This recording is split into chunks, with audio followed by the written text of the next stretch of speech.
The boy simply drank Coke instead of water all the time. Who would have thought it saved his life? Because the town's groundwater had become severely contaminated, everyone who drank the polluted water turned into terrifying zombies. Fortunately, the boy only drank Coke and never water. His sister only drank formula mixed with bottled water. That's how they narrowly avoided infection by the zombie virus. But the thirsty man before them wasn't so lucky, as he gulped down the contaminated water in one go. A splitting headache soon began to pound his skull. Returning home, he discovered in horror, his teeth had turned an eerie green. Just as he grappled with this bewildering change, he suddenly heard his wife's screams from upstairs. The next instant, his body underwent a sudden mutation. Uncontrollably, he lunged at his wife in the shower. Before she could react, she transformed into a green-eyed zombie just like him. Meanwhile, many others who drank the contaminated water also mutated, roaming the streets madly searching for prey to tear apart. Jack watched his neighbors flee from the windowsill and urgently asked his mother what was happening. But to his horror, his mother rose eerily from her seat. It turned out she had drunk vegetable juice made with contaminated water, and the zombie virus had already infected her. In the next instant, she lunged toward Jack. Jack was startled and begged his mother to calm down, but his mother couldn't understand a word he said. Jack had no choice but to open the door and flee for his life. Just then, a car suddenly sped past, accidentally knocking his mutated mother flying. The driver jumped out, apologized, and urged Jack to hide back inside. The entire town was overrun with infected zombies. The driver then frantically drove away. At that very moment, several zombies nearby charged toward them. Terrified,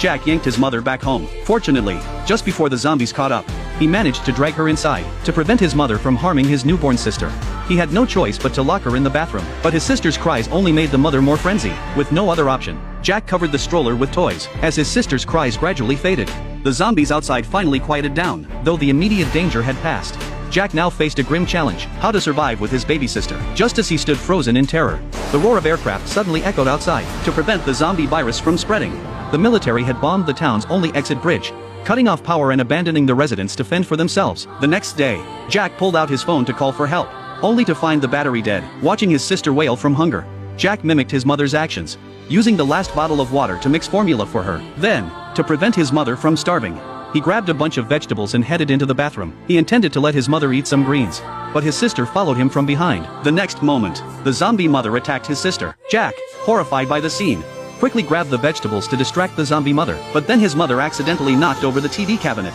The next second, the TV cabinet crushed his mother. Jack froze in terror at that instant. He realized he couldn't just sit and wait to die, because there really wasn't much food left in the house. To survive, he quietly pulled out a ladder to observe outside. To his surprise, as long as he remained silent, the zombies outside didn't notice him. Spotting the family cat he'd raised for years, Jack immediately thought of a way to escape. He flung open the door to draw the zombies' attention, while the cat was being chased by the zombies.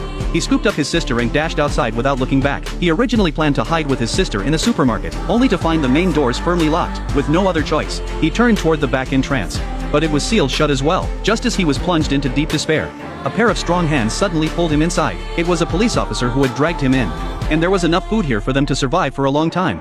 Suddenly, a mutated girl lunged at the glass. She was the officer's daughter. She too had become a zombie after drinking contaminated water. Hearing this, Jack felt immense pain. His own mother had also turned into a zombie. Dan suspected nuclear wastewater might be the cause. To verify his theory, Dan decided to test the water at the town's water treatment plant. To prevent accidents, he secured his daughter with barbed wire and slipped out the back door of the supermarket. He drove to the largest local water treatment plant, but as soon as his daughter arrived, she was drawn to the scent of the contaminated water. Like a madwoman, she charged into the reservoir to drink. Seeing this, Dan ignored the danger and pulled her out. At that very moment, a zombie emerged from the water. To protect Dan, Jack frantically fled, drawing the mutated zombie's attention. Though he quickly reached the plant's perimeter, the horde behind him grew relentlessly. Fortunately, Jack's swift legs carried him ahead. Just before the zombies closed in, he dived into the car. Dan then used his daughter as cover to climb aboard. Realizing this was no place to linger, especially with nightfall approaching, Dan had no choice but to leave the siblings in search of shelter. Fortunately, he soon spotted a luxurious villa. He scaled the wall and reached the second floor. He unlocked the door from the inside.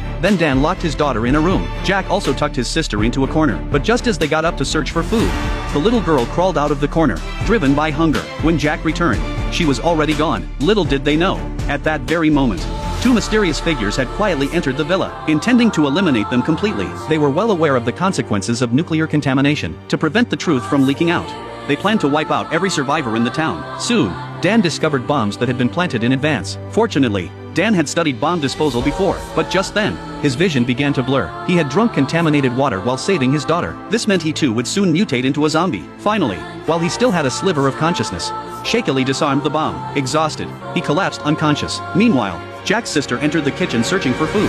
Unaware she'd been spotted by two mysterious figures. What no one could have anticipated was their ruthless intent. They spared not even a newborn infant. They scattered a bottle of virus-laced candy across the floor, signaling for the baby to eat.